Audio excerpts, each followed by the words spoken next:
सूरत ताहा तारुफ के एतबार से ये सूरत मक्का मुकर्रमा के बिल्कुल इब्तदाई दौर में नाजिल हुई थी।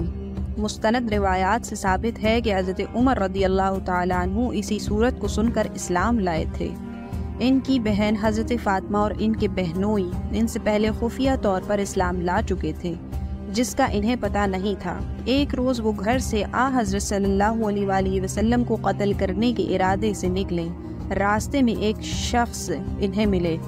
इन्होंने हज़रत उमर रज़ियल्लाहु ताला अन्हु से कहा कि आप पहले अपने घर की खबर लें जहां आपके बहन और बहनोई मुसलमान हो चुके हैं। हज़रत उमर बिन खत्ताब गुस्से के आलम में वापस आए और बहन और बहनोई से आकर मिले, जो कि इस वक्त सूरत ताहा की तिलावत कर रहे थे। हज़रत उमर को आते देखा तो इन्होंने वो सहीफ़ा जिस पर सूरत ताहा लिखी थी कहीं छुपा दिया, लेकिन हज़रत उमर पढ़ने की आवाज़ सुन चुके थे।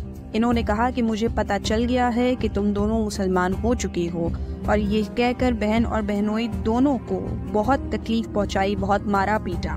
इस वक्त इन दोनों ने कहा कि आप हमें कोई भी सज़ा दे दें, मगर हम मुसलमान हो चुके हैं और इस दीन से हरगिज़ नहीं फिरेंगे। और हज़रत मोहम्मद मुस्तफ़ा सल्लल्लाहु अलैहि वसल्लम पर जो कलाम अल्लाह ताला की तरफ से नाजिल हुआ है, हम वही पढ़ रहे थे। हज़रत उमर बिन खत्ताब ने कहा कि अच्छा, मुझे भी दिखाओ वो कैसा कलाम है। बहन ने कहा कि पहले आप गुस्ल कर लीजिए। गुस्ल करवाने के बाद पाक साफ होने के बाद सहीफ़ा इनको दिखाया जिसमें सूरत ताहा लिखी थी। इसे पढ़कर हज़रत उमर रज़ियल्लाहु ताला अन्हु मबहूत रह गए और इन्हें यकीन हो गया कि ये किसी इंसान का काम नहीं है, अल्लाह ताला का कलाम है। फिर इनके बहनोई ने इन्हें इस्लाम लाने की तरगीब दी और बताया कि हज़रत मोहम्मद मुस्तफ़ा सल्लल्लाहु अलैहि वसल्लम ने ये दुआ फरमाई है कि अल्लाह ताला अबू जहल या उमर बिन खत्ताब में से किसी एक को इस्लाम की तौफीक देकर इस्लाम की क़ुव्वत का सामान पैदा फरमा दे। चुनाचा इसी वक्त वो हज़रत सल्लल्लाहु अलैहि वसल्लम की खिदमत में हाजिर हुए और इस्लाम कबूल कर लिया। जिस ज़माने में ये सूरत नाजिल हुई वो मुसलमानों के लिए बड़ी आजमाइश और तकलीफ़ों का ज़माना था। कुफ़ार मक्का ने इन पर अरसा हयात तंग कर रखा था, इसलिए इस सूरत का बुनियादी मकसद इनको तसल्ली देना था। इस किस्म की आजमाइशें हक़ के अलमबरदारों को हर ज़माने में पेश आई हैं, लेकिन आखिरी अंजाम इन्हीं के हक़ में हुआ है।